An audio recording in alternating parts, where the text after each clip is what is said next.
Thank you very much, Mrs Lang.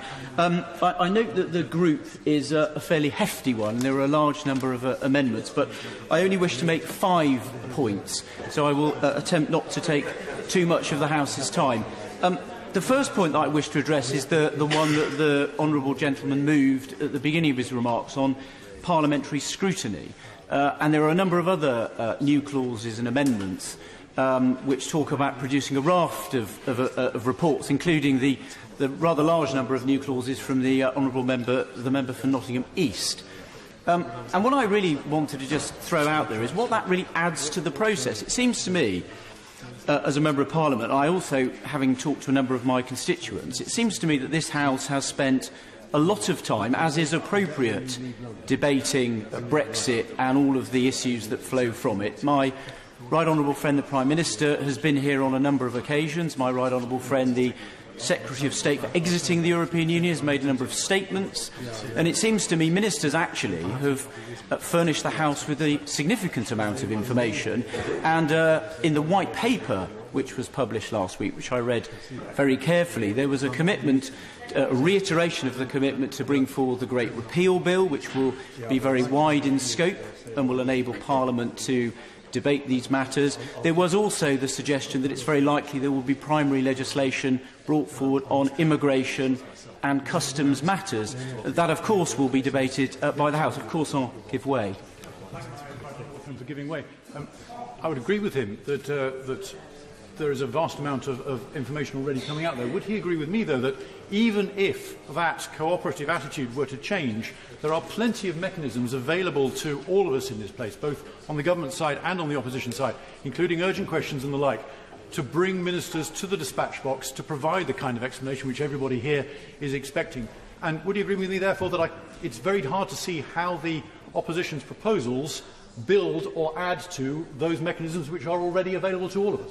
Well, I completely agree with my honourable friend, and it's difficult to avoid the conclusion that certainly the front bench was on the other side was desperately looking around for things they could bring forward to amend the bill, which wouldn't stop it in its tracks. And I think this was about the best they could come up with. But I think it doesn't really add very much and is rather unnecessary. And as I said, there are rather a lot of new clauses that are rather repetitive, talking about reports and information about a whole raft of EU institutions, which will, of course, be covered. The honourable gentleman, give me just one moment to conclude my point, which will be covered in any event. Now, I saw my right honourable friend first, and then I'll give way.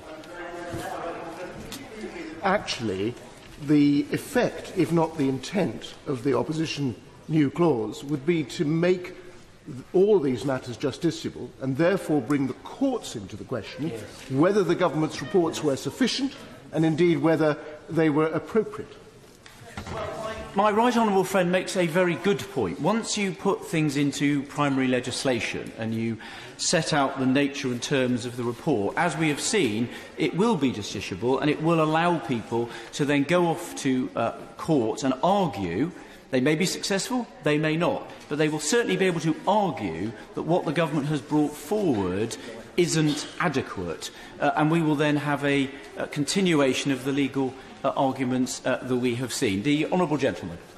To the honourable gentleman, but shouldn't any member of this House, as a minimum requirement, want to have access to information and opportunities at least equal to those of any member of the European Parliament? Surely no member of this House can justify arguing for anything less.